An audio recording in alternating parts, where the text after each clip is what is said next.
మనము నిన్న మొన్న మీరు జంతర్ మంతర్ దగ్గర ఢిల్లీలో జంతర్ మంతర్ దగ్గర నీట్ పేపర్కి సంబంధించి విద్యార్థుల భవిష్యత్తు గత కొన్ని నెలల కిందట రోజుల ఆషాఢ మాసం సందర్భంగా మన కాసం ఫ్యాషన్స్ కిలో చీరలు కొనండి, అరకిలో చీరలు ఉచితంగా పొందండి. కొన్ని నెలల కిందట నీట్ పేపర్ లీక్ కావడము, దానివల్ల మళ్ళీ పిల్లలు చదువుకొని మళ్ళీ రాయడము, ఇది ఒక పిల్లల యొక్క భవిష్యత్తు.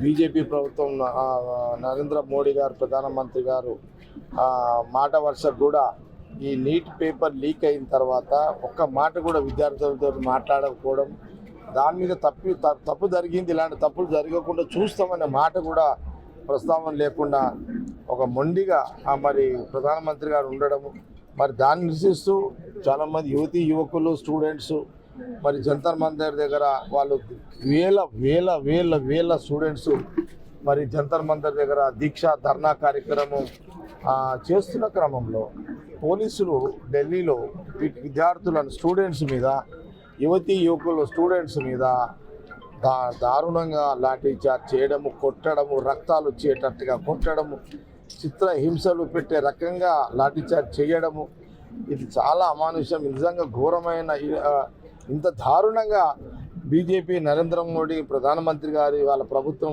విద్యార్థుల రక్తం వచ్చేటట్టుగా కొట్టడము, దీన్ని చూసిన తర్వాత ఇది చూసి రాహుల్ గాంధీ గారు నిన్న ఇండియా కూటమి రాహుల్ గాంధీ గారు ఎంపీలందరూ మరి ప్రియాంక గాంధీ గారు ఖార్గే గారు నిన్న అందరూ కూడా ప్రధానమంత్రి మోడీ గారు ఇంటి ముందే ధర్నా చేయాలని నిన్న అక్కడికి ధర్నాకు వెళ్ళడం జరిగింది.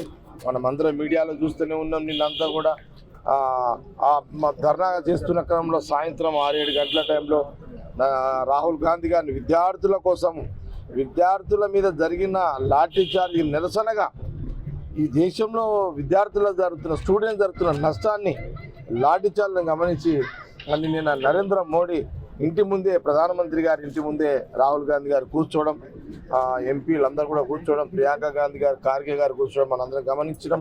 సాయంత్రం వారిని లాఠీ చార్జ్ అక్కడ కూడా వారిని అరెస్ట్ చేయడం, అక్కడి నుంచి లాక్కోపోవడం ఇవన్నీ కూడా మనం చూసినాం.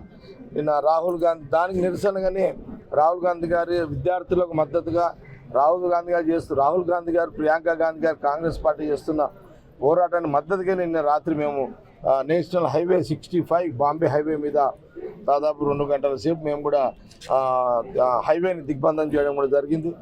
మరి అదే క్రమంలో రాహుల్ గాంధీ గారు పిలిపివ్వడం జరిగింది. మా పిసిసి ప్రెసిడెంట్ గారు కూడా మహేష్ కుమార్ గారు కూడా ఈరోజు కార్యక్రమాలు అన్ని జిల్లాలో చేయాలన్నారు.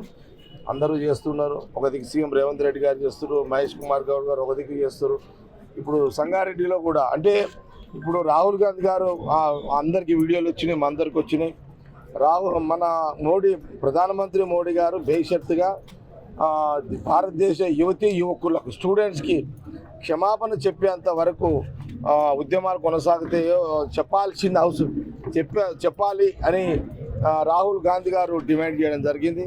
దానితో పాటు consult minister central education minister రాజీనామా చేయాలి అని రాహుల్ గాంధీ గారు డిమాండ్ పెట్టడం జరిగింది. ఇప్పుడు పార్లమెంట్లో కూడా నడుస్తున్నట్టుంది. మొత్తం మీద రాహుల్ గాంధీ ఏ పిలుపు అయితే ఇచ్చిరో వాళ్ళ పిలుపు మేరకు మళ్ళీ నేను కూడా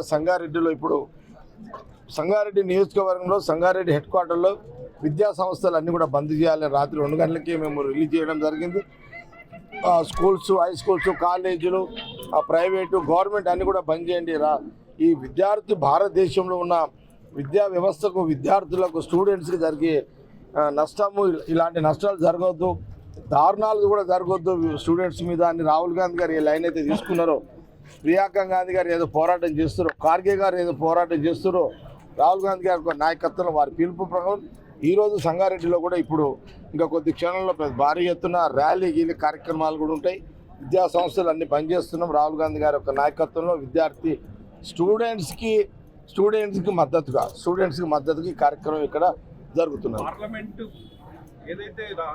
రామచంద్రరావు గారు, మీరు బీజేపీ ప్రధాన ఇంటి ముందు ప్రతిపక్ష నాయకుడు రాహుల్ గాంధీ గారు కూర్చోవడాన్ని మీరు వ్యతిరేకిస్తూ కాంగ్రెస్ పార్టీ గాంధీ భవన్ని మీరు ఏదైతే పిలిపిస్తున్నారో మా చేతగా కాదు, మేము కూడా మీ పార్టీని కూడా గెరవ చేస్తాం, మీ భవనాన్ని కూడా గెరవ చేస్తాం, మిమ్మల్ని కూడా గెరవ చేస్తాము. ఎందుకంటే తప్పు మీ దగ్గర జరిగింది.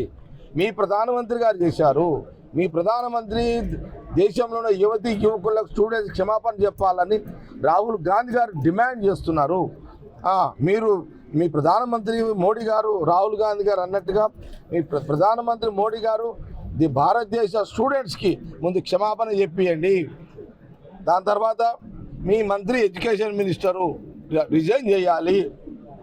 కాబట్టి మీరు తప్పులు చేసి మీరు విద్యార్థులని లాఠీ చార్జీలు చేసి మీరు కొట్టి రాహుల్ గాంధీ గారు విద్యార్థుల కోసం పోరాటం చేస్తుంటే ఉల్టా మీరు మాకు గాంధీ భవన్ అంటున్నారు. మాకు చేత కదా, ఇప్పుడు మేము కూడా ఈ కార్యక్రమం అయిపోయిన తర్వాత మీరు మాకు గాంధీ భవన్కి వస్తే మేము బీజేపీ భవన్కి వస్తాము, తప్పకుండా వస్తాము.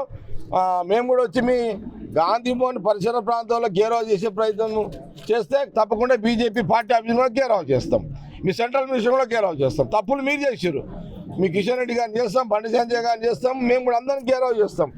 కార్యక్రమం రాహుల్ గాంధీ గారు నాయకత్వం వారి పిలుపులో ఎంటైర్ తెలంగాణ రాష్ట్రం అంతా కూడా నాయకులందరూ కూడా పనిచేస్తున్నారు. ఒకదికి పిసిసి ప్రెసిడెంట్, ఒకదికి సీఎం, ఒకది మేమందరం పనిచేస్తున్నాం. తప్పకుండా మీరు గాంధీ భవన్కి వస్తే మేము బీజేపీ ఆఫీస్కి వస్తాం. దీంట్లో ఎలాంటి అనుమానం లేదు. మిక్కిగా అంటే ఈ విద్యార్థులను అడ్డం ఇప్పుడు విద్యార్థులను అడ్డం పెట్టుకొని అసలు ఈ ఎడ్యుకేషన్ సిస్టమ్ డెవలప్ చేసిందే రాహుల్ గాంధీ గారి కుటుంబం. అసలు రాహుల్ గాంధీ గారి కుటుంబం ఎడ్యుకేషన్ సిస్టాన్ని డెవలప్ చేసి ఇండిపెండెన్స్ వచ్చిన తర్వాత ఆ రోజు జవహర్లాల్ నెహ్రూ ప్రధానమంత్రి అయిన తర్వాత అనేక ఎడ్యుకేషన్ ఇన్స్టిట్యూషన్స్ అప్పుడు ఇవన్నీ లేవు మనకు బిఫోర్ ఇండిపెండెంట్. అప్పుడు వారు వచ్చిన తర్వాత ఇవన్నీ జరిగినాయి. ఈరోజు ఒక ఐఐటి ఇన్స్టిట్యూషన్, ఒక విద్యా సంస్థ అసలు ఈ దేశంలో మొదలుపెట్టిందే రాహుల్ గాంధీ గారి కుటుంబం. జవహర్లాల్ నెహ్రూ గారు అప్పటి నుంచే కదా ఇదంతా వచ్చింది. ఇప్పుడు మన సంగారెడ్డిలో కూడా ఐఐటి వచ్చిందంటే ఎవరు? సోనియా గాంధీ గారి నాయకత్వంలో రాజశేఖర్ రెడ్డి గారు ఇక్కడ కంది ఐఐటి, హైదరాబాద్ ఐఐటి అది ఇచ్చింది ఎవరు? కాంగ్రెస్ సోనియా గాంధీ నాయకత్వంలో. ఆ రోజు మన్మోహన్ సింగ్ గారు, రాజశేఖర్ రెడ్డి గారు ముఖ్యమంత్రి. బీజేపీ తెచ్చిందా ఈ ఎడ్యుకేషన్లు అన్నీ కూడా? ఎందుకు మాట్లాడతారు మీరు? విద్యార్థులను అడ్డం పెట్టుకుని వాళ్ళు విద్యా వ్యవస్థని అభివృద్ధి చేసిన కుటుంబం రాహుల్ గాంధీ గారి కుటుంబం. కాబట్టి నైతికంగా రాహుల్ గాంధీ గారి కుటుంబాన్ని మీద ఎలాంటి విమర్శ చేసే నైతిక హక్కు బీజేపీ పార్టీకి లేదు, నరేంద్ర మోడీ గారికి లేదు. కాబట్టి ఇది విద్యార్థుల క్షమాపణ చెప్పేంత వరకు మోడీ గారు క్షమాపణ చెప్పేంత రాహుల్ గాంధీ గారి పోరాటము కొనసాగి వారు చేసే పోరాటానికి మద్దతుగా యావత్ తెలంగాణ కాంగ్రెస్ పార్టీ కార్యకర్తల నాయకులం అందరం కూడా అందరు రెడీగా ఉన్నాం. అందులోనే నిమగ్నమై విద్యార్థుల కోసం మేము కూడా మద్దతుగా ఢిల్లీలో జరిగిన లాఠీచార్జ్ నిరసనగా వ్యతిరేకంగా రాహుల్ గాంధీ గారి ప్రియాంక గాంధీ గారి అరెస్టుకి వారి మద్దతుగా మేము క్షమాపణ చెప్పేంత కార్యక్రమం సంగారెడ్డిలో కూడా కొనసాగుతూనే ఉంటాయి. 100% ఈ దేశానికి అందరం యువకులమే ఒకప్పుడు. ఇప్పుడు పెద్దరికం వచ్చింది. యువకులు దేశానికి వెన్నుముక్క. అందరము పిల్లలుగా పుడతాం, మనుషులుగా పుడతాం, పిల్లలుగా ఉంటాము, యువకులమవుతాము. ఇటు మనం జీవిస్తూ దేశ భద్రత, దేశ మంచి చెడు చూసుకుంటే జీవిస్తుంటాం కదా. మీరు కూడా యువకులే కదా ఒకప్పుడు. మీరు చేసిన తప్పును సరిదిద్దుకునేది పోయి, చేసిన తప్పుకు క్షమాపణ కోరాల్సింది పోయి, రాహుల్ గాంధీ గారు మద్దతుగా విద్యార్థుల కోసము ధర్నా కార్యక్రమం మోడీ గారి ఇంటి ముందు చేస్తుంటే మీరు ఉల్టా మా మీద రాహుల్ గాంధీ గారి మీద విమర్శ చేస్తారు. ఇది దేశ ప్రజలు గమనిస్తున్నారు. విద్యార్థుల తల్లిదండ్రులారా మీరు కూడా ఆలోచన చేయండి. ఎంతసేపు భగవంతుడి పేరు మీద, దేవుని పేరు మీద, మతం పేరు మీద ఓట్లు తెచ్చుకొని ప్రధానమంత్రి అయిన మోడీ గారికి విద్యార్థుల యొక్క విలువలు ఆయనకు తెలివయి, విద్యార్థులను గౌరవించే పద్ధతి బీజేపీతో లేదు. ఎందుకంటే వాళ్ళకు అలవాటు ఈజీగా హిందూ ఓటు బ్యాంక్ మీద ప్రధానమంత్రి అయింది కాబట్టి విద్యార్థుల యొక్క మంచి చెడు గమనించే ఒక ఆలోచన వాళ్ళకు ఉండదు. ఇది స్టూడెంట్స్ తల్లిదండ్రులు కూడా ఆలోచన చేయాలని ఈ సందర్భంగా రాహుల్ గాంధీ గారి నాయకత్వాన్ని బలపరచాలి. ఇంకా అని నేను యావత్ తెలంగాణ ప్రజలకు, ఆంధ్రప్రదేశ్ ప్రజలకు, తెలుగు వచ్చిన అందరూ కూడా నేను మీడియా పరంగా కోరుతున్నాను.